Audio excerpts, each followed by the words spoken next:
শুধু দর্শক বন্ধু, আপনারা দেখছেন একে নিউজ বাংলা। আর এই মুহূর্তে উপস্থিত রয়েছে কলকাতা হাইকোর্ট। হুমায়ুন কবির তাকে ফাঁসানোর ষড়যন্ত্র চলছে। অনেকে হাস্যকর ভাবতে পারেন, মিথ্যা কথা ভাবতে পারেন। আপনারা নিশ্চয়ই ভুলে যাননি যে নওশাদ সিদ্দিকীকে কেমনভাবে ফাঁসিয়ে রাজ্য সরকার, রাজ্য প্রশাসন 42 দিন জেল খাটিয়েছিল। এই হুমায়ুন কবির তিনি তৃণমূল করলেও তৃণমূলের বহু কয়লাচোর, গরুচোর, চাকরিচোর, মানুষের স্বপ্নচোর। কালকে আমাদের রাজ্যের মুখ্যমন্ত্রী দেখলাম যে তিনি ফাইল নিয়ে নিয়ে আসছে, তিনিও নাকি চুরি করে নিয়ে এসছেন। এরকম অভিযোগ থাকলেও হুমায়ুন কবিরের বিরুদ্ধে কিন্তু অভিযোগ নেই বা এমন কোনো ক্রিমিনাল রিপোর্ট নেই। আজকে তিনি ফুরফুরা শরীফে গিয়েছেন আর এই নওশাদ আব্বাসের সঙ্গে মিটিং করেছেন, সাফির সিদ্দিকের সঙ্গে মিটিং করেছেন। রাজ্যের মুখ্যমন্ত্রী মাননীয় বা তৃণমূল বুঝতে পারছেন যে নওশাদ মুসলমান ভোট কাটছে, আর হুমায়ুন কবির যদি আরেক দিক থেকে মুসলমান ভোট কাটে তাহলে কিন্তু তৃণমূলের যে সব থেকে বড় ভোট ব্যাংক, সেই ভোট ব্যাংকে ধস নামবে। অর্থাৎ এই হুমায়ুন কবিরকে যেন তেন প্রকারে ফাঁসাতে হবে। আমরা সূত্র মারফত খবর পেলাম যে হুমায়ুন কবিরকে ফাঁসানোর ষড়যন্ত্র চলছে। এই প্রসঙ্গে কথা বলবো। আমাদের সঙ্গে রয়েছেন কলকাতা হাইকোর্টের বিশিষ্ট আইনজীবী শেখ বাবুলাল।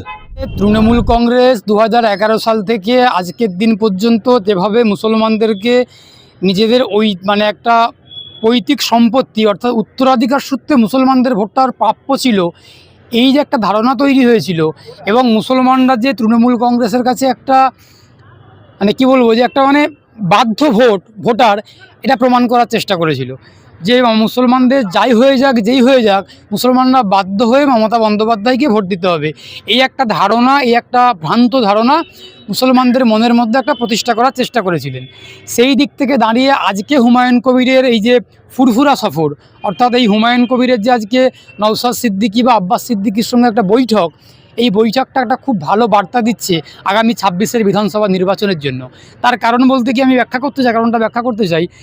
দেখুন, আপনারা দেখেছেন 2011 সাল থেকে আজ পর্যন্ত যতগুলো নির্বাচন পশ্চিমবঙ্গের মাটিতে অনুষ্ঠিত হয়েছে, সেটা পঞ্চায়েত নির্বাচন থেকে শুরু করে, পৌরসভা নির্বাচন থেকে শুরু করে, বিধানসভা নির্বাচন থেকে শুরু করে আর লোকসভা নির্বাচন পর্যন্ত, প্রত্যেকটা নির্বাচনে কিন্তু মুসলমানদের অধিকাংশ ভোট তৃণমূল কংগ্রেস তার ঘরে টানতে পেরেছে। তার কারণটা কী ছিল? তার কারণটা ছিল কি, যে মমতা বন্দ্যোপাধ্যায় কোথাও একটা মুসলমানদেরকে বার্তা দেওয়ার চেষ্টা করতেন বা একটা বোঝানোর চেষ্টা করতেন যে আমি মমতা বন্দ্যোপাধ্যায়, আমার দল তৃণমূল কংগ্রেস, আমি একমাত্র বিজেপি বিরোধী রাজনৈতিক দল পশ্চিমবঙ্গের মাটিতে যে কিনা বিজেপির সঙ্গে চোখে চোখ রেখে লড়াই করতে পারে এবং মুসলমানদের সপক্ষে, মুসলমানদের স্বার্থে, মুসলমানদের হকের অধিকারের পক্ষে থাকতে পারে।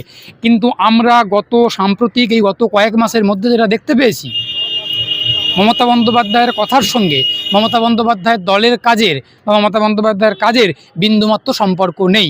আমাদের পশ্চিমবঙ্গের মাটিতে একাধিক জেলাতে যখন মুসলমানদেরকে পিটিয়ে থানাতে নিয়ে গিয়ে পুলিশ মারছে বা আরএসএসের জঙ্গিদের হাতে মার খাচ্ছে, সেই সব ক্ষেত্রে পশ্চিমবঙ্গের পুলিশ নীরব দর্শকের ভূমিকা পালন করছে। আর যখন ভিন রাজ্যে বিজেপির শাসিত রাজ্যে যখন কোনো মুসলমানদেরকেও মারা যাচ্ছে, সেটা মুর্শিদাবাদের জুয়েল রানা থেকে শুরু করে আরও যারা রয়েছেন তাদের বাড়ির একজনকে চাকরি দেওয়া হচ্ছে। পশ্চিমবঙ্গের সরকারের শাসনাধীনে পশ্চিমবঙ্গের মাটিতে মুসলমান ছেলেদেরকে, মানুষদেরকে পশ্চিমবঙ্গের পুলিশ বা পশ্চিমবঙ্গের গুন্ডারা, আরএসএসের গুন্ডারা, তারা পিটিয়ে খুন করছে। তার পরিপ্রেক্ষিতে কিন্তু কোনো রকম কোনো চাকরি, কোনো ক্ষতিপূরণের ব্যবস্থা নেই। সুতরাং মমতা বন্দ্যোপাধ্যায় বোঝানোর চেষ্টা করেন যে বিজেপি খারাপ, তৃণমূল ভালো। এই বিজেপির বিরুদ্ধে লড়াই করতে গেলে তৃণমূলই একমাত্র রাজনৈতিক দল পশ্চিমবঙ্গের মাটিতে যে কিনা বিজেপির সঙ্গে চোখে চোখ রেখে লড়াই করতে পারবে। কিন্তু পশ্চিমবঙ্গের হিন্দুরা যেমন বুঝতে পারছেন যে বিজেপি আসলে তৃণমূল বিরোধী নয়, তৃণমূলের সঙ্গে বিজেপির বোঝাপড়া আছে, আবার পশ্চিমবঙ্গের মুসলমান সম্প্রদায়ভুক্ত ভাই বোনেরা বুঝতে পারছেন যে তৃণমূল কংগ্রেস আর যাই হোক মুসলমানদের কখনোই ভালো করতে পারে না, মুসলমানদের ভালো করার জন্য কোনো পদক্ষেপও নিচ্ছেন না। মুসলমানদের মসজিদকে বন্ধ করে নিউ টাউনে দুর্গাঙ্গন করা হচ্ছে। আর মুসলমানরা কি এতটাই বোকা নাকি? আমরা জানি মুসলমানরা শিক্ষার দিক থেকে পিছিয়ে আছে এখন তুলনামূলকভাবে। আমরা জানি মুসলমানরা কর্মসংস্থানের দিক থেকে তুলনামূলকভাবে পিছিয়ে আছে। আমরা জানি মুসলমানরা তুলনামূলকভাবে পশ্চিমবঙ্গের মাটিতে শিক্ষা দীক্ষার দিক থেকে পিছিয়ে আছে। কিন্তু তার মানে মুসলমানরা এতটা বোকা নয় যে মুসলমানদের মসজিদকে বন্ধ করে, মুসলমানদের মসজিদের জায়গাকে দখল করে হিডকো নিয়ে দুর্গাঙ্গনকে দিয়ে দেওয়া হচ্ছে। আর মমতা বন্দ্যোপাধ্যায় বলছে আমি মুসলিমদের সরকার, আমি মুসলমানদের পক্ষে আছি। এতটা বোকা কিন্তু পশ্চিমবঙ্গের মুসলমানরা নন। আজকে এই যে হুমায়ুন কবিরের ফুরফুরা সফর এবং হুমায়ুন কবিরের সঙ্গে আব্বাস সিদ্দিকী বা নওশাদ সিদ্দিকীর বৈঠক, এই বৈঠকটা আগামী দিনে আগামী 26-এর বিধানসভা নির্বাচনে মুসলমানদের মধ্যে, মুসলমান ভোটারের মধ্যে 90% মুসলিম ভোটার এই জোটের পক্ষে হাওয়া দিবে, জোটের পক্ষে আসবে। তার কারণ মুসলমানরা বুঝতে পেরেছেন, আমাদের জন্য যারা ভাবছেন যে এই জোট, সেখানে বাম, কংগ্রেস, আইএসএফ, বিভিন্ন সংযুক্ত মোর্চা, এই দিকেতে মুসলিম ভোটটা ব্যাকে ফিরে আসবে। তার কারণ একমাত্র গুটি কয়েক 5 থেকে 10% মুসলমান তারা তৃণমূলকে ভোট দেবে। সেই মুসলমানগুলো কারা? তারা তৃণমূলের পঞ্চায়েত প্রধান, কেউ তৃণমূলের পঞ্চায়েত সদস্য, কেউ পঞ্চায়েত সমিতির সদস্য, কেউ এমএলএ, এই গুন্ডা শওকত মোল্লাদের মতো এমএলএ। তারা নিজেদের গদিটাকে বাঁচানোর জন্য, নিজেদের চেয়ারটাকে বাঁচানোর জন্য তারা এবং তাদের পরিবারের বউ ছেলে, শুধুমাত্র স্ত্রী, ছেলে, বাবা মাগুলো, এই কয়েকজন ভোট দেবেন। তৃণমূলের মুসলমান নেতাগুলোর প্রতি মুসলমান কর্মীরাই, মুসলমানরাই রাগান্বিত, ক্ষুব্ধ। তার কারণ এই মুসলমান নেতাগুলো মুসলমানদেরকে শোষণ করছে। তৃণমূলের মুসলমান নেতাগুলো মুসলমানদেরকে শোষণ করছে। তৃণমূলের মুসলমান নেতাগুলো মুসলমানদের জমি দখল করছে। তৃণমূলের মুসলমান নেতাগুলো মুসলমানদেরকে মারছে, মুসলমানদেরকে খুন করছে, ধর্ষণ করছে, রাজধানী করছে। কোথাও কিন্তু কোনো হিন্দু তৃণমূলের নেতারা কিন্তু মুসলমানদের জমি দখল করতে যায়নি। কোনো হিন্দু তৃণমূলের নেতা কিন্তু মুসলমানদেরকে মারধর করতে যায়নি। মুসলমানরা, মুসলমান নেতারা, মুসলমান তৃণমূল কর্মীরা মুসলমানদেরকে অত্যাচার করছে। ওই জন্য 90% মুসলমান সিদ্ধান্ত নিয়েছে যে আমরা, হুমায়ুন কবির হোক, নওশাদ সিদ্দিকী হোক, সিপিআইএম হোক, কংগ্রেস হোক, যে জোটটা হবে, তৃণমূল এবং বিজেপি বিরোধী যে জোটটা হবে, সেই জোটে আমরা থাকব। পরিষ্কার কথা, বাংলা কথা, বাংলায় বললাম। আমার কথাটা আমার কথা না, এটা পশ্চিমবঙ্গের মুসলমানদের যে শতাংশ আছে, 30% হোক, 35% হোক, 37% হোক, সেই সমষ্টিগতভাবে সমস্ত মুসলমানদের 90% মুসলমানের কথা আমি বললাম। আমার কথাকে আপনারা যদি তথ্য অনুসন্ধান করে দেখেন, সার্ভে করে দেখেন, 90% মুসলমান আমার বক্তব্যের সঙ্গে সহমত হবে। এই নওশাদ সিদ্দিকীকে কোনো কারণ ছাড়াই 42 দিন জেল খাটিয়েছে। আর আমরা সূত্র মারফত খবর পেলাম যে হুমায়ুন কবিরকেও ফাঁসানোর জন্য শাসক দল চক্রান্ত করছে। তৃণমূল কংগ্রেস একটা এমন রাজনৈতিক দল, গণতান্ত্রিকভাবে, রাজনৈতিকভাবে যদি কোনো রকম তার বিরোধী স্বর, বিরোধী মত উঠে আসে, তাকে রাজনৈতিকভাবে, গণতান্ত্রিকভাবে যদি কোনো রকম জব্দ করতে না পারে, তাকে যদি স্তব্ধ করতে না পারে, তখন কিন্তু তৃণমূল কংগ্রেস রাষ্ট্রীয় অর্থাৎ সরকারি ক্ষমতাকে কাজে লাগিয়ে, সরকারি ক্ষমতার অপব্যবহার করে, আইন ব্যবস্থাকে কাজে লাগিয়ে, পুলিশ এবং প্রশাসনকে কাজে লাগিয়ে মিথ্যা মামলায় ফাঁসিয়ে জব্দ করার চেষ্টা করেন। নওশাদ সিদ্দিকী অর্থাৎ আইএসএফের বিধায়ক, ভাঙড়ের বিধায়ক নওশাদ সিদ্দিকীকে একাধিকবার জেল খাটানোর চেষ্টা করেছেন, কিন্তু আইএসএফের বিধায়ক নওশাদ সিদ্দিকীকে থামানো গেছে? থামাতে পেরেছেন? তার কারণটা কি? আজকের দিনে দাঁড়িয়ে আপনার প্রত্যেকটা জেলায় জেলায় দেখুন তো, সে কোচবিহার থেকে শুরু করে, আলিপুরদুয়ার থেকে শুরু করে, জলপাইগুড়ি থেকে শুরু করে, উত্তর দিনাজপুর, দক্ষিণ দিনাজপুর, মালদা, মুর্শিদাবাদ, বীরভূম, নদিয়া, বাঁকুড়া, পূর্ব বর্ধমান, পশ্চিম বর্ধমান, উত্তর দক্ষিণ চব্বিশ পরগনা, হাওড়া, হুগলি, সমস্ত জেলাতে যেখানে যেখানে ভাইজান অর্থাৎ আইএসএফের বিধায়ক নওশাদ সিদ্দিকী যাচ্ছেন, সেখানে সেখানে মানুষের ঢল নামছে। শুধু মুসলমানদের না তো, একদমই না। আইএসএফকে সমর্থন করছে আদিবাসী, দলিত, ওবিসি, হিন্দু, মুসলিম প্রত্যেকে। সিপিএমকে সমর্থন করতে প্রত্যেকে। সুতরাং এখন বিজেপি এবং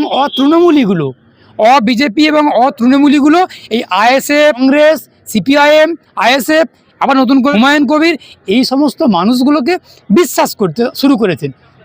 খুব ভালো কথা, বিশ্বাস করুক। হুমায়ুনকে বিশ্বাস করে মানুষ আমাদের সঙ্গে যদি ভোট দেন, যদি হুমায়ুনকে ভোট দেওয়া হয়, যদি দেন, তাহলে হুমায়ুনকে ভোট দেবেন, দেখবেন মানুষ আবার 5টা বছর পর পাল্টে দিতে পারবে যদি অন্যায় কিছু করেন।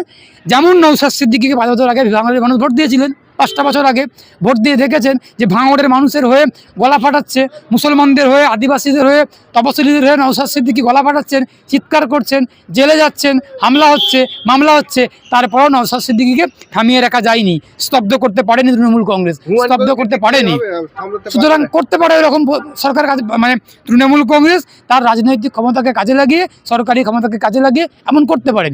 কিন্তু আবারও বলছি, হুমায়ুন কবির থেকে শুরু করে, নওশাদ সিদ্দিকী থেকে শুরু করে, ওআইসি থেকে শুরু করে যারা যারা রয়েছেন, তারা যদি ঠিকঠাকভাবে মুসলমানদের আস্থা ভরসা বজায় রাখতে পারেন, মুসলমানদের হয়ে যেভাবে কথা বলছেন জাতীয় ক্ষেত্রে, রাজনীতির ক্ষেত্রে, রাজ্যের ক্ষেত্রে, এই ধারা যদি অব্যাহত রাখতে পারে নওশাদ সিদ্দিকীর মতো, তাহলে কিন্তু 26-এর বিধানসভা নির্বাচনে মুসলমানরা দুহাত তুলে দোয়া করবে এই নওশাদ সিদ্দিকীর মতো বাকিদেরকে। নওশাদ সিদ্দিকীকে তো কোনো হারিয়ে দেওয়ার প্রশ্নই ওঠে না, আমি ওই প্রশ্নই আসছিই না। পশ্চিমবঙ্গের জেলায় জেলায় দেখতে পাচ্ছি যেভাবে মানুষের ঢল নামছে, এটা খুব ভালো একটা বার্তা, খুব ভালো একটা সংকেত, সেটা নওশাদ সিদ্দিকী অর্জন করতে পেরেছে।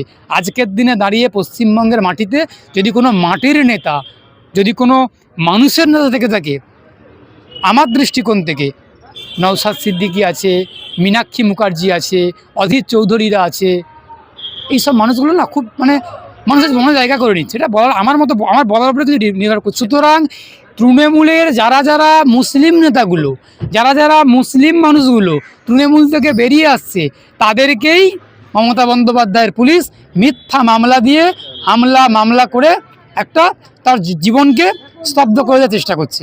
মুসলমান নেতাগুলোকে, হিন্দু মুসলিম আমি করছি না, আমি বলছি যখন হিন্দু নেতাগুলো যখন তৃণমূল কংগ্রেস ছেড়ে দিচ্ছে, তাদের বিপক্ষে কিন্তু তৃণমূল কংগ্রেসের কোনো পদক্ষেপ নেই, কোনো বার্তা নেই।